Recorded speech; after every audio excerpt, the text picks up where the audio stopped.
पिछली क्लास में हम लोगों ने प्राचीन नदी घाटी सभ्यताओं पर बात कर ली थी, जिसमें मेसोपोटामिया की सभ्यता पर चर्चा हो गई थी। आज हम लोग सिंधु घाटी की सभ्यता पर बात करेंगे। क्यों कहा जाता है इसे हड़प्पा की सभ्यता, और यह एक कांस्य युगीन सभ्यता क्यों कहलाई। बात करेंगे यहाँ की नगर नियोजन प्रणाली की, कि क्यों इसे एक उत्कृष्ट प्रणाली माना जाता है। साथ ही बात होगी यहाँ की सामाजिक, सांस्कृतिक और धार्मिक विशेषताओं की भी। क्लास के अंत में महत्वपूर्ण तथ्यों पर भी बात करेंगे जो परीक्षा की दृष्टि से अत्यंत महत्वपूर्ण होंगे। शुरू करते हैं आज की क्लास।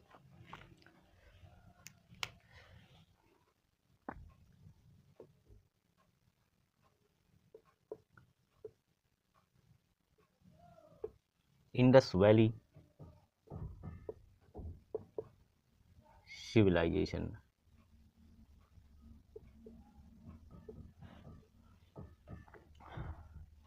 सिंधु घाटी सभ्यता को एक कांस्य युगीन सभ्यता कहा जाता है कि जब नवपाषाण काल और धातु काल में मानव ने हड्डियों और पत्थरों के औजारों के साथ धातुओं के औजार बनाना शुरू कर दिया था, तो उसी समय उसने पहली धातु के रूप में तांबे का प्रयोग किया था। तांबा और जस्ता को मिलाकर उसने कांसा नामक धातु बना ली थी। यही कांसा धातु का प्रयोग सिंधु घाटी सभ्यता में बहुतायत में किया गया, इसीलिए इसे एक कांस्य युगीन सभ्यता भी कहा जाता है। अगर बात की जाए कि इसे हड़प्पा की सभ्यता क्यों कहते हैं, सन 1921 की है, जब भारतीय उपमहाद्वीप के पंजाब प्रांत में भारतीय पुरातत्वविदों ने हड़प्पा नामक स्थल की खोज की। पुरातात्विक साक्ष्यों के आधार पर एक नगरीय सभ्यता के अवशेष बताए गए। क्योंकि सिंधु घाटी सभ्यता के अंतर्गत इस स्थल की खोज सबसे पहले हुई थी, इसीलिए इसे हड़प्पा की सभ्यता भी कहा जाता है। इसी समय सन 1922 में सिंध प्रांत में मोहेंजोदारो नामक स्थल की खोज की गई। मोहेंजोदारो, जिसका शाब्दिक अर्थ होता है मृतकों का टीला, इसे भी नगरीय सभ्यता के अवशेष बताए गए। कालांतर में सिंधु नदी और उसकी सहायक नदियों के किनारे तथा उसके घाटी क्षेत्र में उत्खनन से अनेक नगरों के पाए जाने की सूचना मिली, जिनमें से कुछ नगर पाकिस्तान में अवस्थित हैं तो कुछ भारत भूमि में अवस्थित हैं, जिन पर बात कर ली जाए।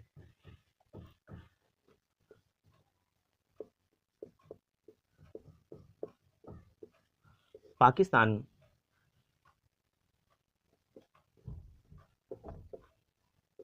के पंजाब प्रांत में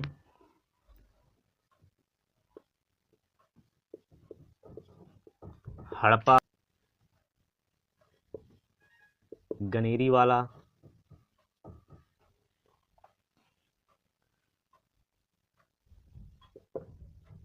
सिंध प्रांत में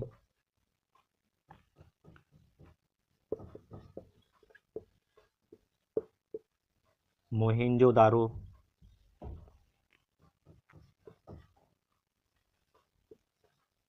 चनहूदड़ो, कोटदीजी और आमरी। इसी प्रकार से पाकिस्तान के बलूचिस्तान रीजन में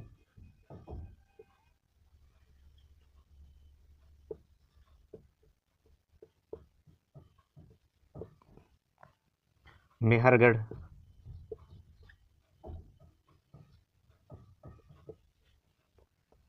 सुतकांगेडोर,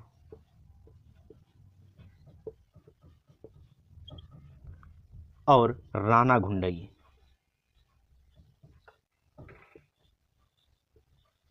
नामक स्थल प्राप्त हुए। बात यदि भारत भूमि पर की जाए तो यहाँ पर भी अनेक हड़प्पाई स्थल पाए गए, जिनमें कुछ प्रमुख स्थल हैं। में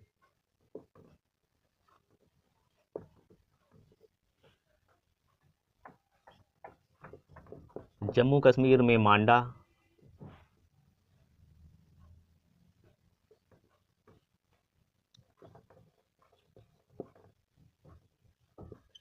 पंजाब में रोपड़,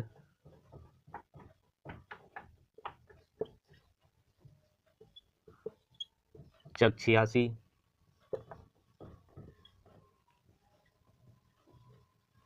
हरियाणा में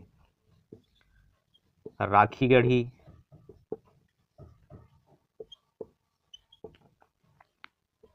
बनावली,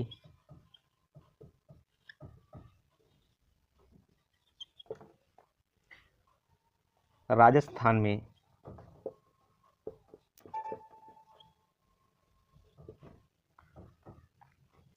कालीबंगन,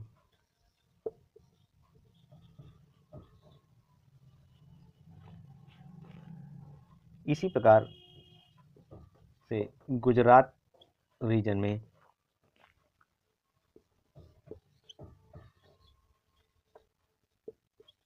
धोलावीरा और लोथल इम्पॉर्टेंट हड़प्पाई साइट्स हैं। यदि बात महाराष्ट्र की जाए,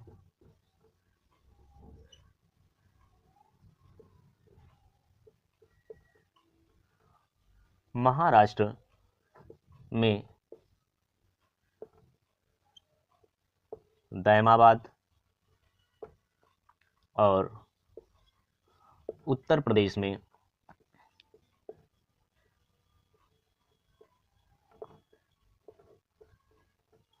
आलमगीरपुर ये हड़प्पाई स्थल हैं। इस प्रकार हम देखते हैं कि जो हड़प्पा का भौगोलिक विस्तार है वह उत्तर में जम्मू कश्मीर के मांडा से लेकर दक्षिण में महाराष्ट्र के दैमाबाद तक है। वहीं पूरब में उत्तर प्रदेश के आलमगीरपुर से लेकर पश्चिम में सुतकांगेडोर तक माना जाता है। अब बात सिंधु घाटी सभ्यता की विशेषताओं की कर ली जाए तो सिंधु घाटी की सभ्यता जो है इसकी नगर नियोजन प्रणाली दुनिया में उत्कृष्ट मानी जाती है। नगर अपर टाउन यानी दुर्ग क्षेत्र और लोअर टाउन निम्न क्षेत्र में विभाजित थे। जहां जो अपर टाउन थे वे विशिष्ट लोगों के निवास स्थान हुआ करते थे, तो वहीं निम्न क्षेत्र में आमजन वास करते थे। शहर की सड़कें चौड़ी हुआ करती थीं। सड़कों के किनारे बनी पक्की और ढकी हुई नालियों से यह अंदाजा लगाया जा सकता है कि यहाँ के लोग साफ सफाई के प्रति जागरूक थे। इतना ही नहीं, ये लोग मच्छर जनित और जल जनित बीमारियों की रोकथाम के तरीके भी जानते थे। साथ ही साथ बस्तियों के पास गोदामों से यह भी अनुमान लगाया जा सकता है कि इनका उपयोग अनाज भंडारण के लिए किया जाता था। इस प्रकार के विशाल गोदाम हड़प्पा, मोहेंजोदारो और राखीगढ़ी से प्राप्त हुए। यहाँ के घरों की बनावट ज्यादातर आयताकार थी। घरों के बीच में आंगन हुआ करता था और उसके चारों ओर कमरे बने होते थे। घर में रसोई घर, शौचालय और स्नानागार की व्यवस्था होती थी। इतना ही नहीं, घरों में बनी सीढ़ियों से यह अनुमान लगाया जा सकता है कि घर 2 मंजिला हुआ करते थे। यहाँ के लोग सूती और ऊनी दोनों प्रकार के वस्त्रों से परिचित थे। मुख्य फसलों में गेहूं, चावल, जौ, तिल, मटर और राई की खेती किया करते थे। ये लोग बैल, भेड़, बकरी, सुअर इत्यादि पशुओं का पालन भी करते थे। यहाँ के लोगों की जो अर्थव्यवस्था थी वह मुख्यतः कृषि पर आधारित थी, या यूं कहें कि कृषि और पशुपालन के साथ साथ यहाँ के लोग व्यापार और वाणिज्य में भी रुचि रखते थे। इसी प्रकार से मोहेंजोदारो से प्राप्त ग्रेट बाथ से या विशाल स्नानागार से यह अंदाजा लगाया जा सकता है कि यहाँ के लोग विशेष अवसरों पर धार्मिक अनुष्ठानों के लिए एकत्रित होते रहे होंगे। और फायर अल्टर्स हैं, ये हड़प्पा, कालीबंगन और राखीगढ़ी से मिले हैं। साथ ही साथ कुछ स्थानों से कब्रों में दैनिक जीवन में उपयोग होने वाले बर्तन भी प्राप्त हुए, जिससे यह भी अनुमान लगाया जा सकता है कि यहाँ के लोग पूर्व जन्म में विश्वास करते थे। इस सभ्यता में लोग मातृदेवी, पशुपति के रूप में भगवान शिव और नदी, तालाब, पेड़ पौधों की पूजा किया करते थे। व्यापारिक संबंधों की बात की जाए तो हड़प्पा सभ्यता में कुछ साक्ष्य ऐसे मिले हैं जो मेसोपोटामिया की सभ्यता में भी प्राप्त हुए थे। जैसे मुहरें, जो मुहरें हड़प्पा की सभ्यता में मिली, इसी प्रकार की मुहरें मेसोपोटामिया की सभ्यता में भी पाई गईं, जिससे यह अंदाजा लगाया जा सकता है कि यहाँ के लोग लंबी दूरी तक व्यापार किया करते थे और सिंधु घाटी की सभ्यता के लोगों का मेसोपोटामिया की सभ्यता के साथ अच्छा व्यापारिक संबंध रहा होगा। लोथल, जो एक इस सभ्यता का प्रमुख डॉकयार्ड माना जाता है, यह व्यापार का केंद्र था जो भारतीय उपमहाद्वीप को वेस्ट एशिया और अफ्रीका से जोड़ता था। अब परीक्षा की दृष्टि से महत्वपूर्ण मुद्दों पर बात करते हैं। कुछ बड़े महानगरों की बात करते हैं, जिनमें हड़प्पा, गनेरीवाला और मोहेंजोदारो, ये ऐसे हड़प्पा सभ्यता के स्थल हैं या सिंधु घाटी सभ्यता के स्थल हैं जो पाकिस्तान में अवस्थित हैं और पहले 3 बड़े महानगर हैं। भारत भूमि में अवस्थित बड़े नगर राखीगढ़ी,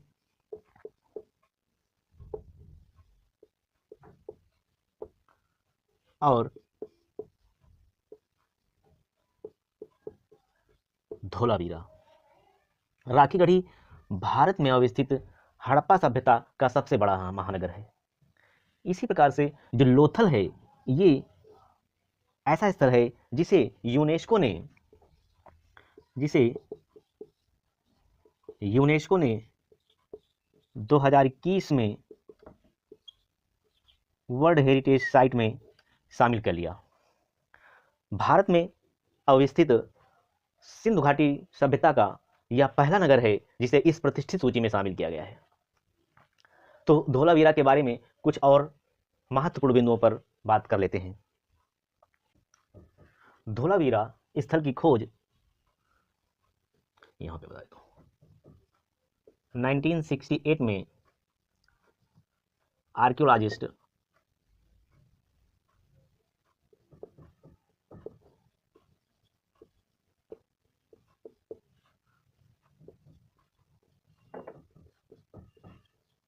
जगपति जोशी ने की थी। इसकी जो लोकेशन है खादिर आइलैंड,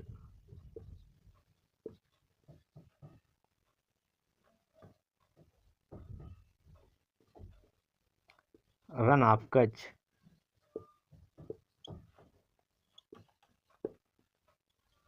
गुजरात। ये ट्रॉपिक ऑफ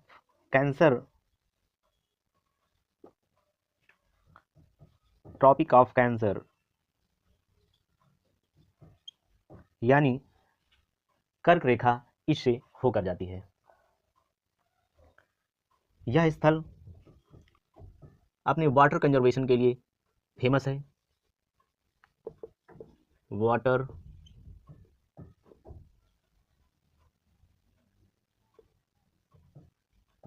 कंजर्वेशन, जो कि रेन वाटर हार्वेस्टिंग पर आधारित है। रेन वाटर हार्वेस्टिंग,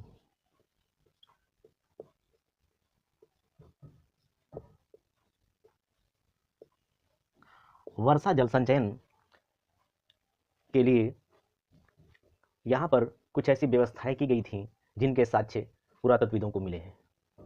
यह स्थल ऐसा है जहाँ पर well constructed underground drainage system भी प्राप्त हुआ।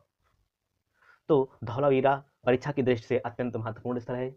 परीक्षाओं में यह भी पूछा जाता है कि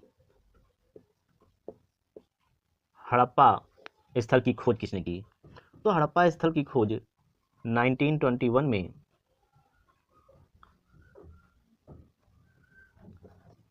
आर्कियोलॉजिस्ट दयाराम साहनी ने की थी। इसी प्रकार से जो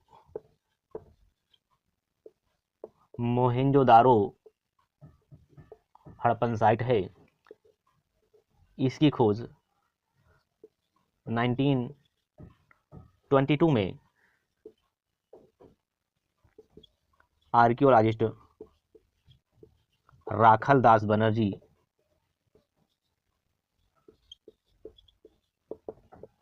द्वारा की गई। कुछ क्वेश्चन पूछे जाते हैं एएसआई से related. ASI, archaeological survey of India. Archaeological survey of India founded 1861। Founder, जो फाउंडर थे वो British army engineer, British army engineer Alexander Cunningham. Alexander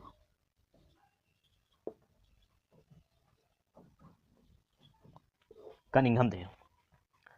इस समय भारत के वायसराय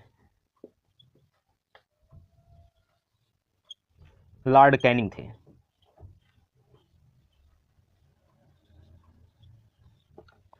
इस समय भारत के वायसराय लॉर्ड कैनिंग थे जब एएसआई यानी आर्कियोलॉजिकल सर्वे ऑफ इंडिया, भारतीय पुरातत्व सर्वेक्षण की स्थापना की गई। इसी प्रकार से लॉर्ड कर्जन के समय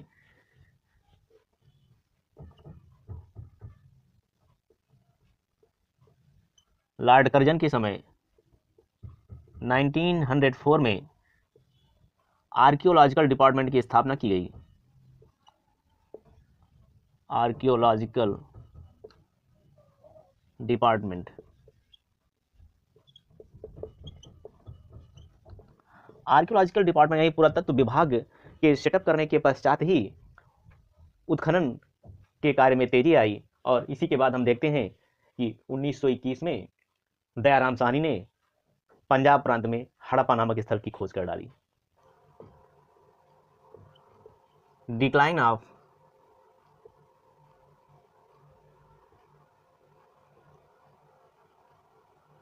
Indus valley civilisation.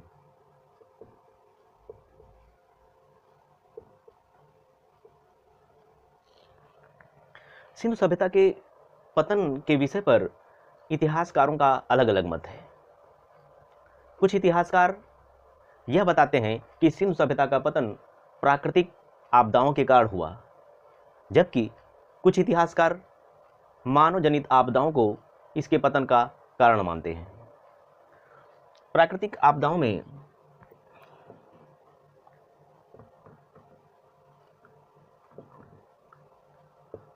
Natural disaster like flood,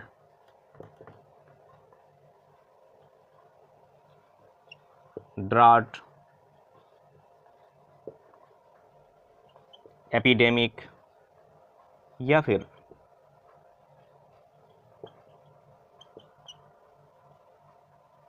climate change, जबकि मैन मेड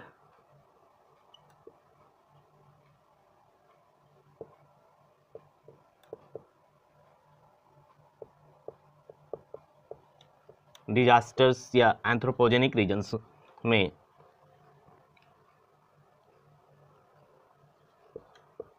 ओवर कल्टीवेशन,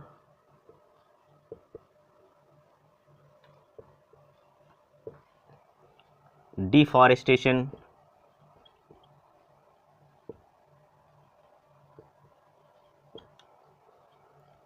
वार या फिर इन्वेजन। इस विषय पर कोई विश्वसनीय स्रोत नहीं मिलते हैं। कुछ इतिहासकार जैसे आर्कियोलॉजिस्ट माधव स्वरूप वत्स यह मानते हैं कि सिंधु सभ्यता का पतन रावी नदी के प्रवाह मार्ग में आए बदलाव के कारण हुआ। वहीं इतिहासकार गोवर्धन राय शर्मा और हंसमुख धीरजलाल संकालिया का यह मानना है कि सिंधु सभ्यता का पतन एकाएक नहीं हुआ, बल्कि क्रमशः हुआ है। वे इसके पतन के लिए किसी एक कारण को जिम्मेदार नहीं मानते हैं, बल्कि इन इतिहासकारों का मानना है कि हड़प्पाई नगरों का पतन अलग अलग कारणों से हो सकता है। लगभग 1200 बीसी से लेकर 1000 बीसी के आसपास सप्त सैंधव रीजन में आर्यों का आगमन होता है। ऐसे में कुछ इतिहासकार यह भी मानते हैं कि सिंधु सभ्यता का पतन शायद आर्यों के आक्रमण के कारण हुआ। तो सप्त सैंधव रीजन या सप्त सिंधु रीजन क्या है, अब हम लोग इस पर बात करते हैं। आप लोग नोट कर लें इसे, ठीक। Sapta Sindhu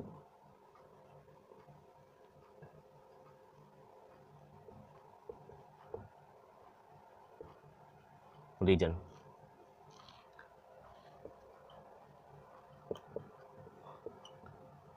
a land of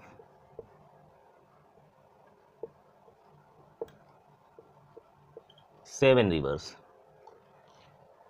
अर्थात 7 नदियों द्वारा निर्मित उर्वर मैदानी क्षेत्र सप्त सैंधव रीजन कहलाता है।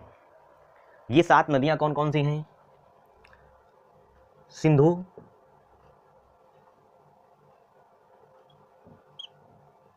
या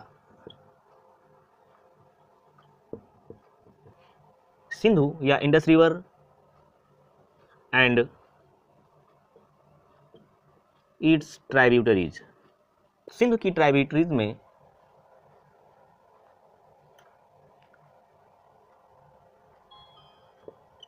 झेलम,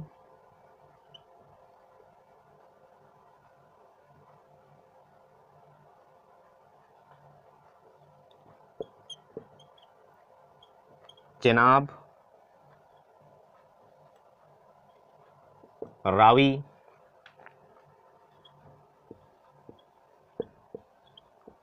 सतलज, ब्यास एंड सरस्वती। तो इन 7 नदियों द्वारा प्रवाहित क्षेत्र सप्त सिंधु रीजन कहलाया। ये जो सरस्वती नदी है यह सतलज नदी का ही पूर्वी छोर है, जिसका प्रवाह क्षेत्र पंजाब और हरियाणा रीजन माना जाता है। तो भारतीय उपमहाद्वीप के पश्चिमोत्तर रीजन में आर्यों का आगमन होता है। आर्यों के विषय में जानकारी वेदों से मिलती है। तो अब हम लोग वैदिक सिविलाइजेशन पर बात करेंगे। वैदिक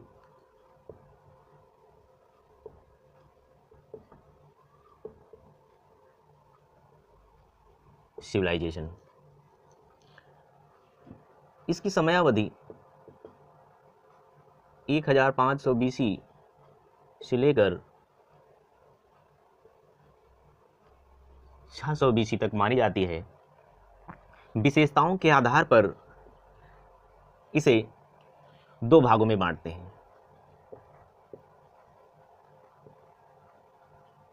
ऋग वैदिक पीरियड एंड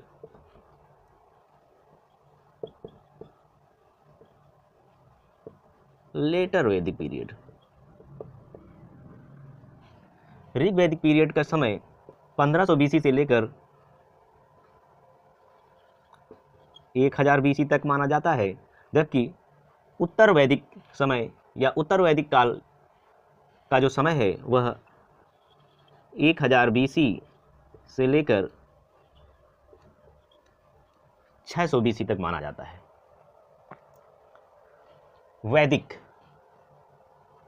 वैदिक काल से तात्पर्य उस समय से है जिसके विषय में जानकारी वैदिक साहित्य से प्राप्त होती है।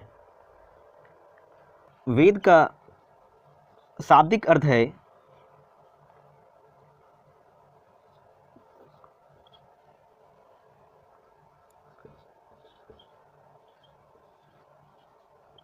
नॉलेज या विजडम। तो वेद मीन्स नॉलेज या विजडम। वेद संस्कृत शब्द विद से डेराइव्ड है। विद मीन्स टू नो, यानी जानना। तो ये है वेद और विद शब्द के अर्थ। इस प्रकार अब हम बात करेंगे ऋग वैदिक पीरियड पर।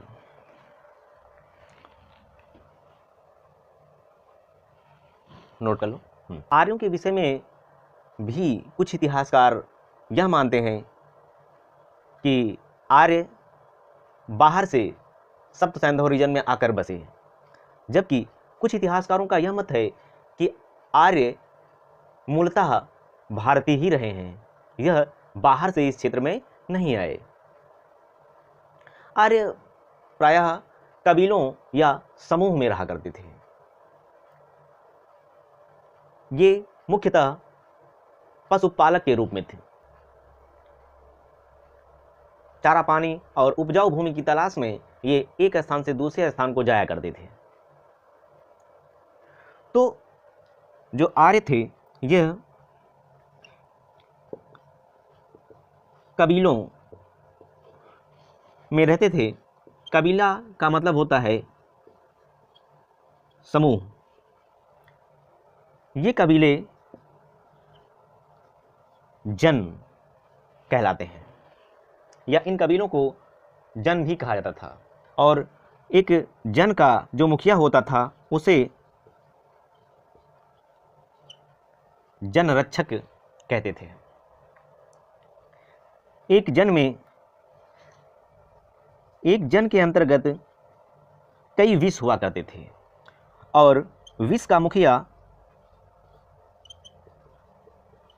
विषपति कहलाता था। इसी प्रकार से एक विष के अंतर्गत कई ग्राम होते थे और ग्राम का मुखिया ग्रामणी कहलाया। और एक ग्राम में कई गृह या कुल होते थे और इनका मुखिया कुलप या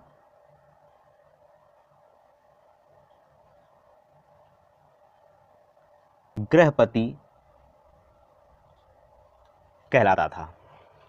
तो इस प्रकार से जो आर्यों की सामाजिक, सांस्कृतिक और राजनीतिक व्यवस्थाओं के बारे में जानकारी उस समय के वैदिक साहित्य से प्राप्त होती है। हमने पिछली क्लासेस में बात की थी कि हड़प्पा सभ्यता की जो लिपि थी वह चित्रात्मक थी। अब ऋग वैदिक पीरियड में ध्वनियों को समझने के उपरांत अक्षरों की रचना होने लगी थी। अक्षरों को मिलाकर शब्द और शब्दों को मिलाकर वाक्य बनाए जाने लगे थे। इस प्रकार से वैदिक साहित्य समय का एक महत्वपूर्ण स्रोत बन जाता है। तो अब हम लोग ऋग वैदिक पीरियड पर बात करते हैं। यह वह समय है जब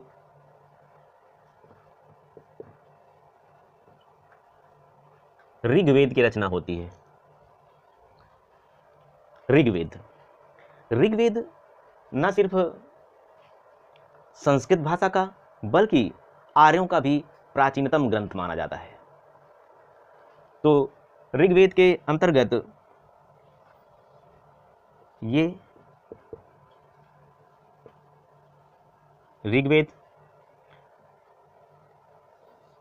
ऋग्वेद में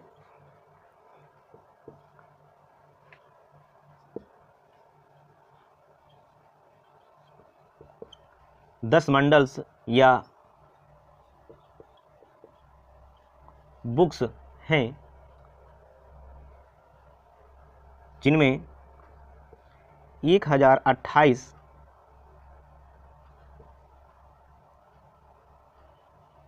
हाइम्स या सूक्त उल्लिखित हैं और इनके अंतर्गत 10,442 मंत्र आते हैं, या ऋग्वेद को 10 मंडल्स में विभाजित किया गया है, जिनमें 1028 सूक्तों का उल्लेख मिलता है। इनके अंतर्गत 10,442 मंत्र उल्लिखित हैं। तो ये आप लोग नोट कर लो। ठीक, अब हम लोग ऋग्वेद के मंडल्स पर बात करते हैं। सेकेंड मंडल का संबंध ऋषि गृहस्थमद, थर्ड का संबंध विश्वामित्र, फोर्थ का संबंध वामदेव, फिफ्थ मंडल का संबंध महर्षि अत्रि, सिक्स्थ मंडल का संबंध ऋषि भारद्वाज, सेवेंथ मंडल का संबंध गुरु वशिष्ठ और एट्थ मंडल का संबंध कण्व व अंगिरा से है। सेकंड से लेकर 7वें मंडल तक को वंश मंडल में शामिल किया जाता है, जबकि पहले 8वें, 9वें और 10वें मंडल को वंश मंडल में शामिल नहीं किया जाता है। 8वें मंडल में कई विदुषी महिलाओं जैसे घोषा, अपाला और लोपामुद्रा का उल्लेख भी मिलता है। ऋग्वेद में पहले 9वें और 10वें मंडल को बाद में जोड़ा गया। 10वें मंडल के पुरुष सूक्त में 10वें मंडल जो 10th मंडल है, इसके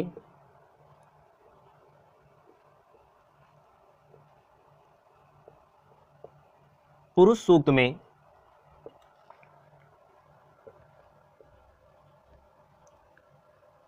शूद्रों का उल्लेख मिलता है। लेटर वैदिक लिटरेचर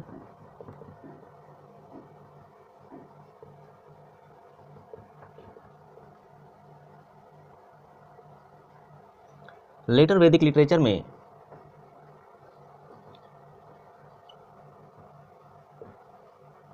सामवेद,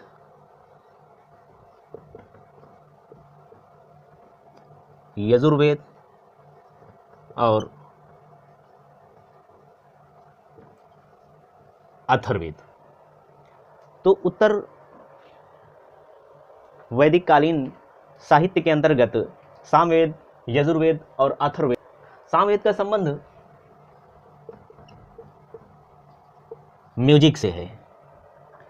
हमने पिछली क्लास में बात की थी कि जो अर्लीस्ट वैदिक लिटरेचर वो है ऋग्वेद,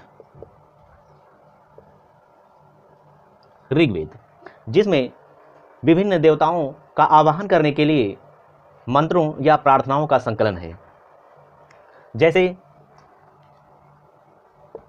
इंद्र, अग्नि, वरुण और सूर्य एक्सेट्रा। ऋग्वेद में इंद्र का उल्लेख 250 बार है, वहीं अग्निदेव का उल्लेख 200 बार मिलता है, जबकि वरुण अर्थात जल देवता का उल्लेख 33 बार है। वहीं सूर्य देव को संबोधित गायत्री मंत्र ऋग्वेद में ही है। इस प्रकार से अर्लीस्ट वैदिक लिटरेचर ऋग्वेद है और लेटर वैदिक लिटरेचर के रूप में सामवेद, यजुर्वेद और अथर्ववेद आते हैं। इसी प्रकार से यजुर्वेद में यज्ञ संपादित करने के तौर तरीकों का विवरण है।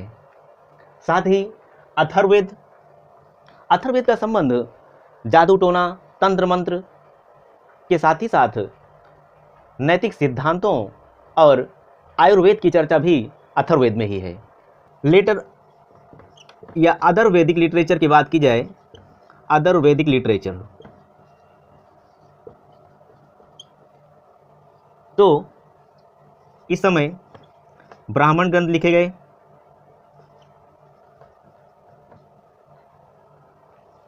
उपनिषद लिखे गए, आरण्य ग्रंथ भी लिखे गए। ब्राह्मण ग्रंथ में वेदों की टिप्पणियों का संकलन है। प्रत्येक वेद के अपने अपने ब्राह्मण ग्रंथ लिखे गए। इनमें यज्ञों के विधि विधान और क्रियाओं का विवरण मिलता है। इसी प्रकार उपनिषद का संबंध वेदों के दार्शनिक पक्ष से है।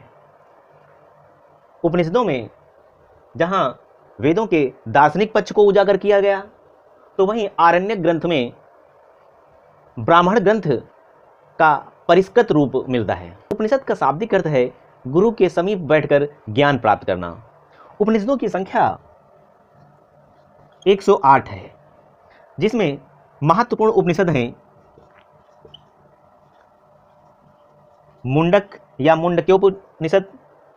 मुंडक उपनिषद में भारतीय राष्ट्रीय आदर्श वाक्य सत्यमेव जयते का उल्लेख है। तो सत्यमेव जयते मुंडक्योपनिषद से ही लिया गया है। मुंडक उपनिषद के बाद मांडुक्य उपनिषद जो उपनिषदों में सबसे छोटा उपनिषद है। इसी प्रकार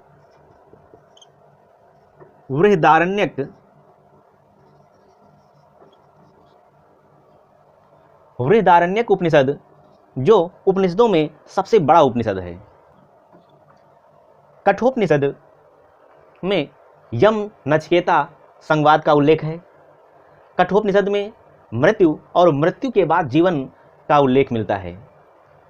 तो कठोपनिषद जो है यह मृत्यु और मृत्यु के बाद के दर्शन पर बात करता है। तो वहीं बृहदारण्यक उपनिषद में यह बताया गया है कि आत्मा अजर अमर है। वह इस दर्शन पर बात करता है कि आत्मा एक शरीर से दूसरे शरीर में प्रवेश कर जाती है।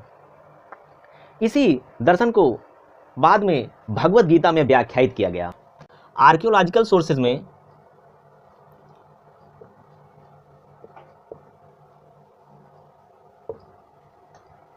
आर्कियोलॉजिकल एविडेंसेस इस समय हस्तिनापुर,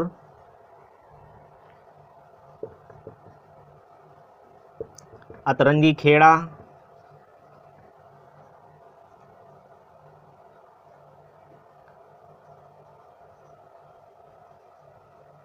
गंगा वैली इत्यादि क्षेत्रों से मिट्टी से बने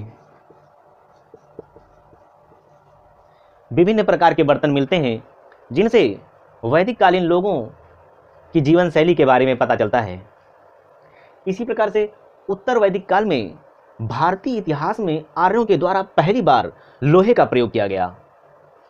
क्योंकि लोहा तांबा और कांसा जैसी धातुओं से कठोर था, अतः लोहे से बने कृषि उपकरणों ने कृषि में क्रांति ला दी थी।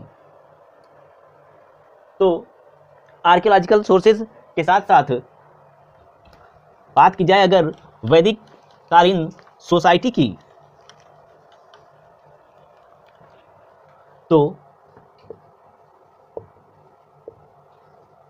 जो वैदिक एज था, इस दौरान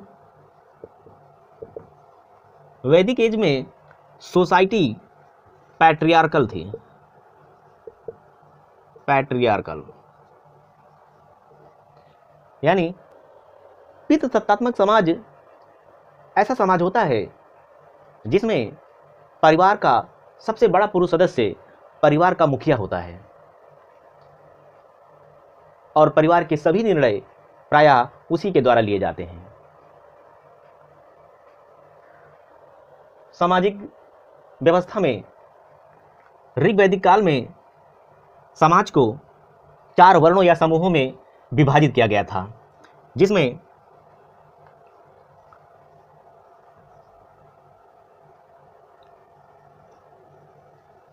ब्राह्मण,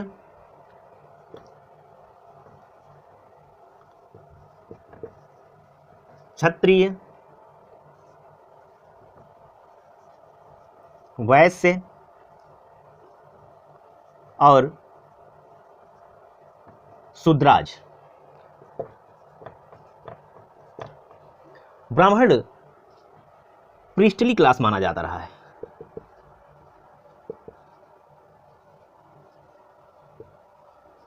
प्रीस्टली क्लास यानी ब्राह्मण का काम होता था पूजा पाठ और धार्मिक अनुष्ठानों जैसे कार्यों को संपादित कराना।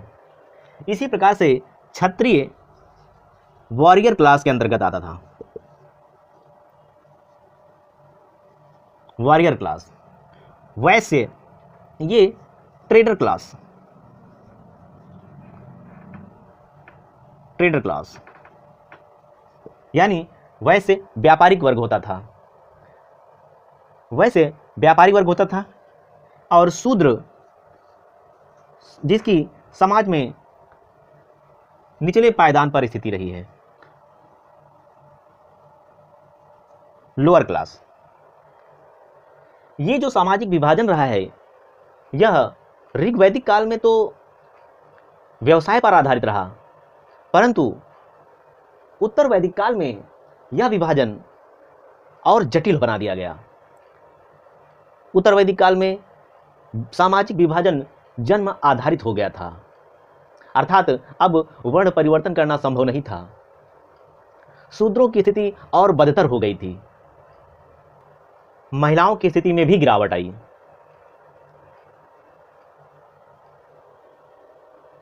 जीवन को 4 चरणों में विभाजित किया गया था। ये 4 चरण थे: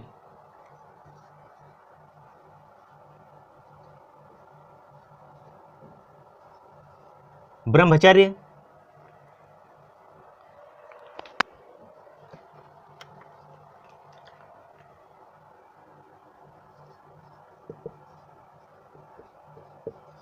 गृहस्थ,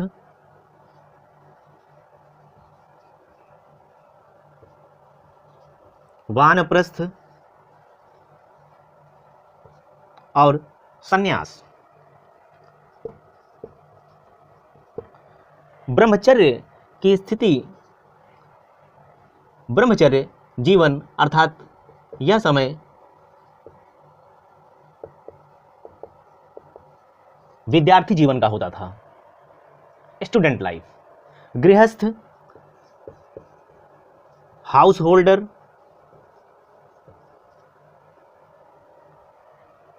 इसी प्रकार वानप्रस्थ ये हर्मिट फेज होता था, हर्मिट फेज।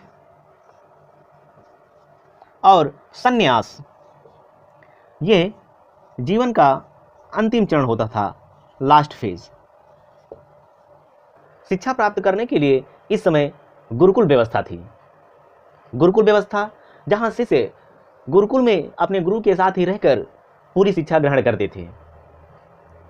इस दौरान वे भोजन बनाने, जलावन के लिए लकड़ी इकट्ठा करने, मवेशियों की देखभाल करने, साफ सफाई जैसी व्यवस्था सुनिश्चित करने का काम करते थे। गुरुकुल में महिलाओं को शिक्षा ग्रहण करने की अनुमति नहीं थी। ऋग्वैदिक पीरियड में जो इकोनॉमिक कंडीशन थी वह पैस्टोरल बेस्ड थी। पैस्टोरल बेस्ड यानी ऋग्वैदिक काल में जहां पशुपालन पर आधारित अर्थव्यवस्था रही, तो वहीं उत्तर वैदिक काल की अर्थव्यवस्था कृषि पर बेस्ड थी, एग्रेरियन बेस्ड।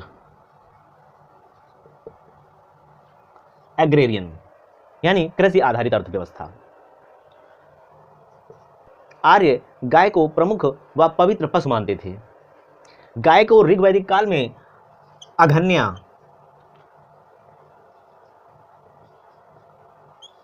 अघन्या कहा जाता था। गाय के साथ साथ वे भेड़, बकरी, भैंस, बैल इत्यादि पशुओं का पालन करते थे। साथ ही साथ कताई, बुनाई, कढ़ाई, बढ़ईगिरी जैसे कार्य भी प्रमुख रूप से होते थे। जौ को यौ कहा जाता था, गेहूं को गोधूम कहा जाता था, चावल को ब्रीही कहा जाता था। इस प्रकार से दही को दधी, मक्खन को नवनीत, घी को घृत और दूध को पय कहा जाता रहा है।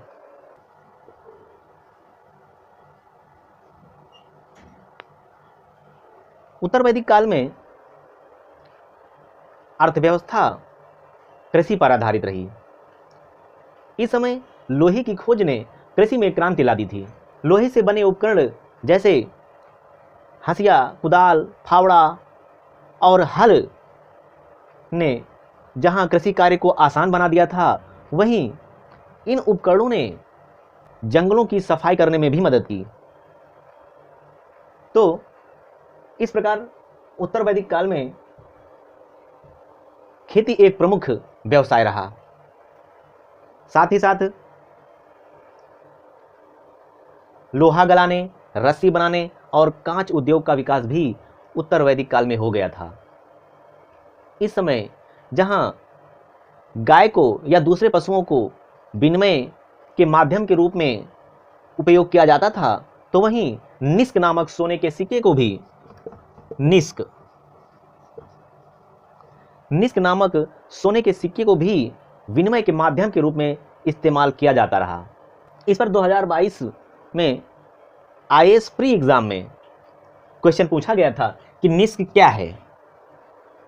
तो निष्क सोने का सिक्का था उत्तर वैदिक काल में, जिसका उपयोग विनिमय के माध्यम की एक इकाई के रूप में किया जाता था। अगर पॉलिटिकल लाइफ की बात की जाए, वैदिक एज की पॉलिटिकल लाइफ कैसी रही, तो इस दौरान जन ऋग वैदिक काल में जन का जो मुखिया होता था या जनरक्षक राजा होता था। राजा के प्रशासनिक कार्यों में सहयोग के लिए एक पुरोहित और एक सेनापति होता था। गवर्निंग बॉडी, सभा और समिति इस समय प्रमुख रूप से विद्यमान नहीं। सभा एंड समिति।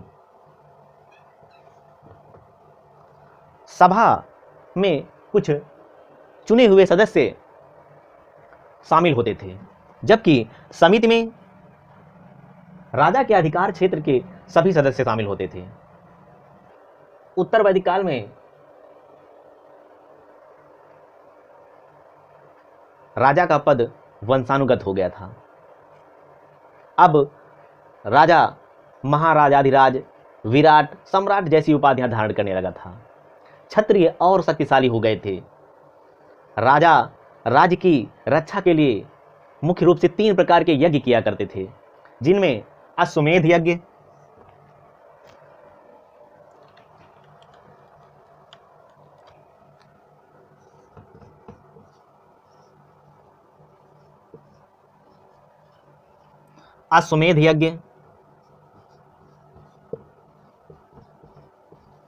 राजसूय यज्ञ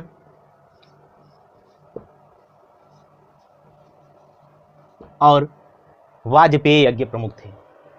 अश्वमेध यज्ञ राज्य की सीमाओं के विस्तार के लिए किया जाता था, तो वहीं राजसूय यज्ञ राजा अपनी सर्वोच्चता को बनाए रखने के लिए किया करता था। जबकि वाजपेय यज्ञ के अंतर्गत एक चैरियोट रेस हुआ करती थी। चैरियोट रेस यानी रथ दौड़। इस यज्ञ का संबंध भी कहीं न कहीं राज्य की सीमा विस्तार से राजा की प्रभुता स्थापित करने से था। उत्तर वैदिक काल में धार्मिक अनुष्ठानों और रीति रिवाजों का चलन बढ़ गया था। इस समय ये कार्य काफी जटिल हो गए थे और इसी समय सोल एंड डिवाइन यानी आत्मा और परमात्मा, साथ ही साथ एक्शन एंड